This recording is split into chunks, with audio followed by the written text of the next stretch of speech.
Is there any truth that Ronda is going to WWE, Ronda Rousey? They've been talking about that for a while. I think it's inevitable. I really do. I think it's inevitable that she will do something. She's got the great personality, showbiz personality. She's got box office sizzle. She has sold pay-per-views. There will be people that have bought her UFC pay-per-views that will go to the WWE network to our pay-per-view to watch her at, say, a WrestleMania because she has a track record of, she has a customer base. She has a fan base.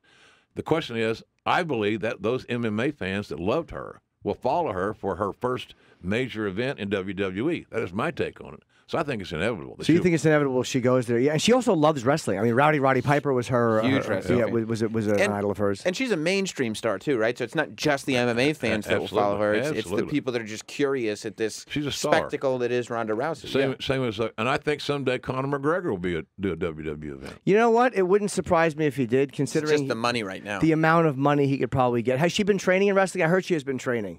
She has been. I think Natty Neidhart's been doing a little tutoring with her. Natty, wrestler Natty, Stu Hart's granddaughter, one of my favorites. But Ronda's a real cool lady. I mean, yes, she's good, man. I like her, and I big fan of her stuff. And she's they signed one of her buddies, Shayna Baszler. Yeah, and she was in the finals of the Mae Young tournament that WWE had. That I worked with Lita, so that MMA influence is kind of seeping in a little bit because they have good mat skills, and what they do is so logical.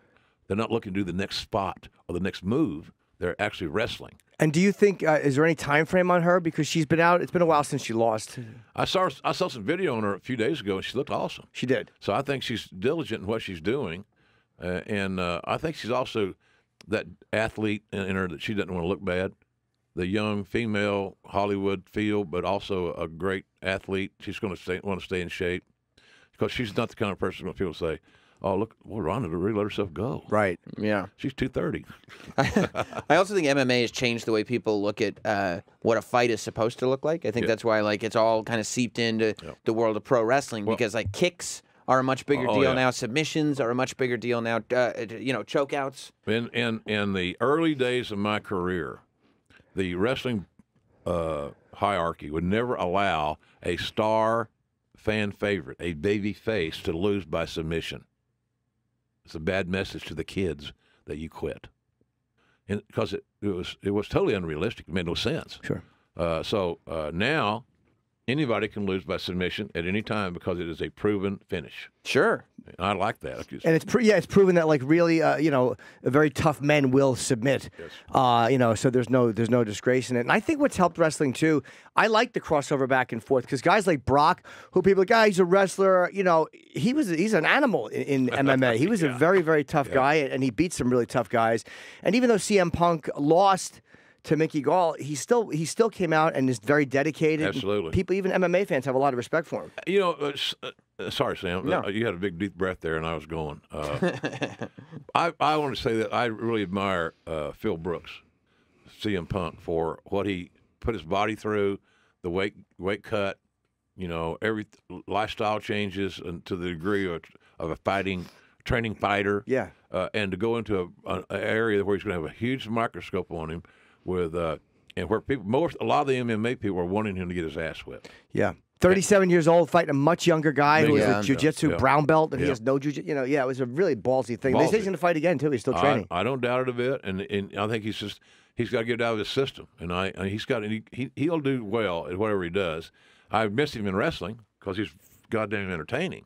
If he wanted to go back, could he? Oh yeah, I think so.